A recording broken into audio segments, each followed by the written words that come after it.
जी लतीफ साहब, आप बताइए कि आपने क्यों अपनी पार्टी ज्वाइन नेशनल कॉन्फ्रेंस को छोड़ने की वजह क्या हुआ?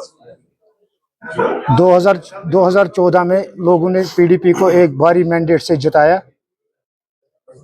जब बीजेपी ने कहा कि हमारा एजेंडा है कि अगर हम गवर्नमेंट में आएंगे तो हम 370 और 35A का खात्मा करेंगे। इसके बाद लोगों ने सोचा कि अगर इसका बचाव इस वक्त कोई कर सकता है तो वो सिर्फ पीडीपी कर सकता है।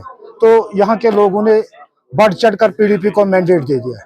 लेकिन बाद में जब पीडीपी को मैंडेट मिला, उन्होंने अलायंस की उसी बीजेपी के साथ जिनका पिछले 70 सालों से यही मंशूर रहा है कि अगर हम पावर में आ गए तो हम 370 का खात्मा कर देंगे। तो उन्होंने लोगों के मैंडेट के साथ डील किया। उसकी बदौलत यहाँ के लोगों ने नेशनल कॉन्फ्रेंस को वोट दिया और नेशनल कॉन्फ्रेंस का एजेंडा था उस वक्त कि अगर हम पावर में आ गए तो हम 370, 35A और स्टेटहुड वापस लाएंगे। तो मुतबादिल भी कोई नहीं था। और दूसरी बात यह है कि लोगों ने समझा कि इस वक्त जितनी भी क़यादत है नेशनल कॉन्फ्रेंस की वो जेलों में इन्होंने बंद रखी है, कम से कम उनका ज़मीर जागा होगा। तो इस बुनियाद पर यहाँ के लोगों ने नेशनल कॉन्फ्रेंस को मैंडेट दिया।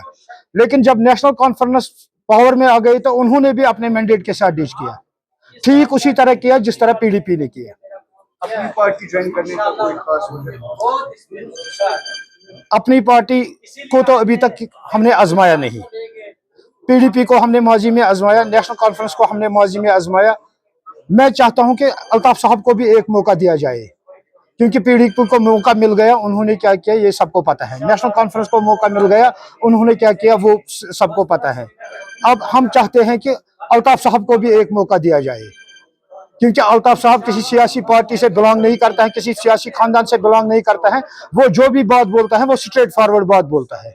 उसने इलेक्शन में भी स्ट्रेट फॉरवर्ड बात बोला था, लेकिन बदकिस्मती ये है कि लोगों ने उसकी बात पर यकीन नहीं किया। लेकिन अब लोगों को साबित हो रहा है कि अल्ताफ साहब की बात हकीकत पर मुबनी थी।